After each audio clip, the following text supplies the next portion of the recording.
Ыйса ибарат менен сүйлөгөнүн улантып, мындай деди.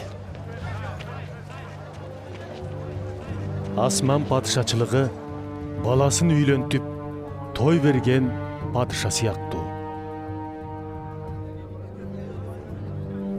Ал үйлөнүү үлпөтүнө чакырылган конокторго тойго келиңиздер деп айттырып, кулдарын жөнөтөт. Бирок тигилердин келгенге көңүлү жок болду. Ошондо падыша кайрадан бөлөк кулдарын жумшап, баргыла чакырылгандарга тамак даяр, букаларым да, бордолгон малдар да союлуп, баары даяр.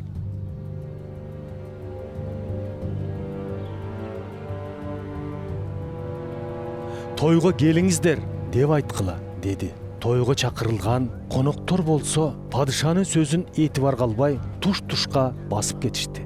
Бири айдоо талаасына кетсе, экинчиси соодасына.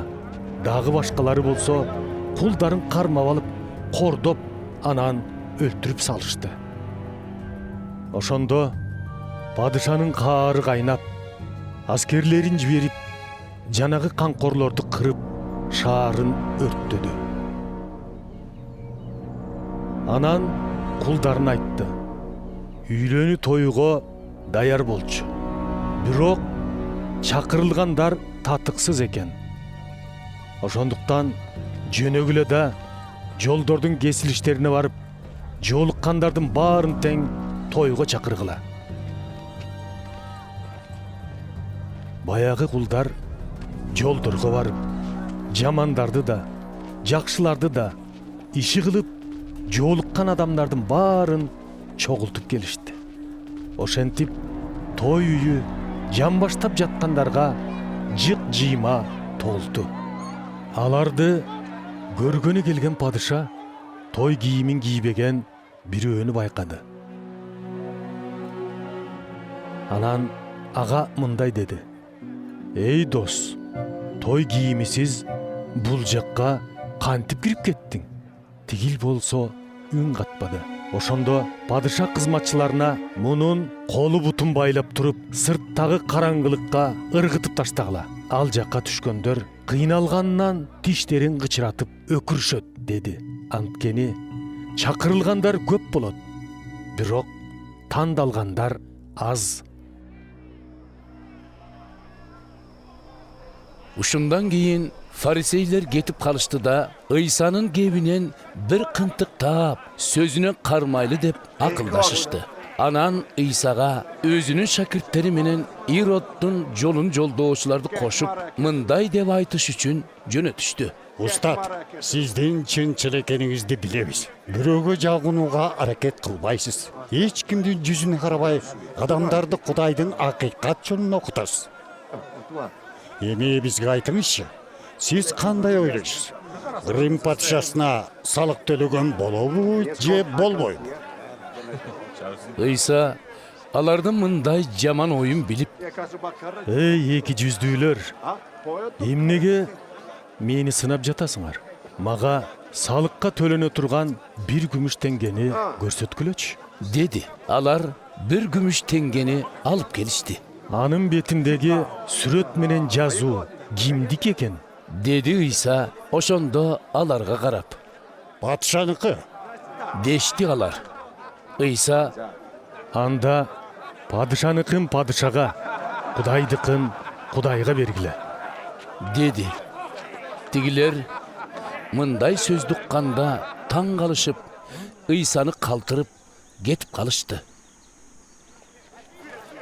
Ошол эле күнү өлгөндөр кайра тирилбейт деп ишенишкен Садукей тобундагы адамдар келип, Ыйсага суроо беришти: Устат, Муса эгер бирөө дүйнөдөн тукумсуз өтүп кетсе, анын аялын ини салып, агасынын тукумун уласын деп жазып кеткен. Бизде 7 бир тууган бар эле. Эң улуусу аял алып бала көрбөй өлдү. Аялын экинчини салып, ал да баласыз өтүп кетти.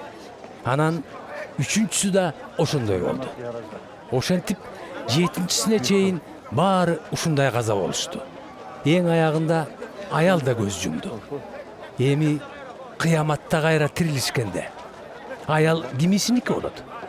Анткени баары тең ага үйлөнүп чыгышпадыбы? ыйса аларга мындай жооп берди: ыйык жазууларды да Кудайдын кудуретинде билбегендиктен жаңылып жүрөсүңөр.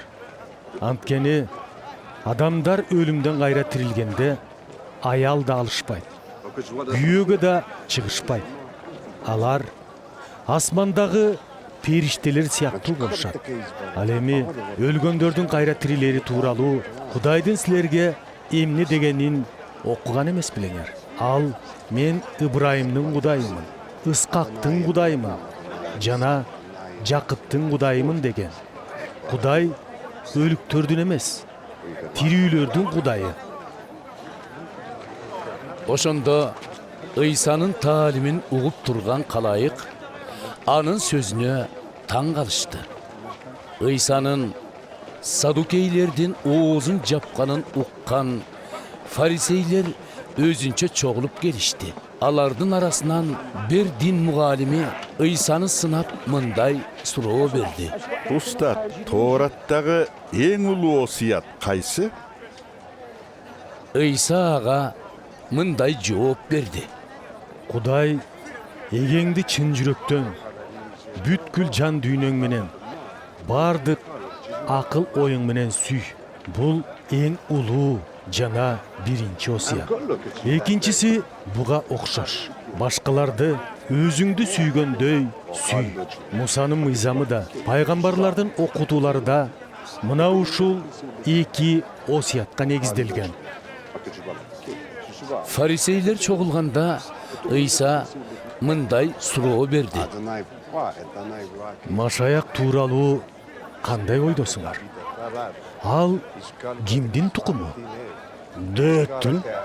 деп жооп беришти алар. ыйса аларга мындай деди: Анда кандайча дөөт ыйык рух аркылуу аны эгем деп айткан?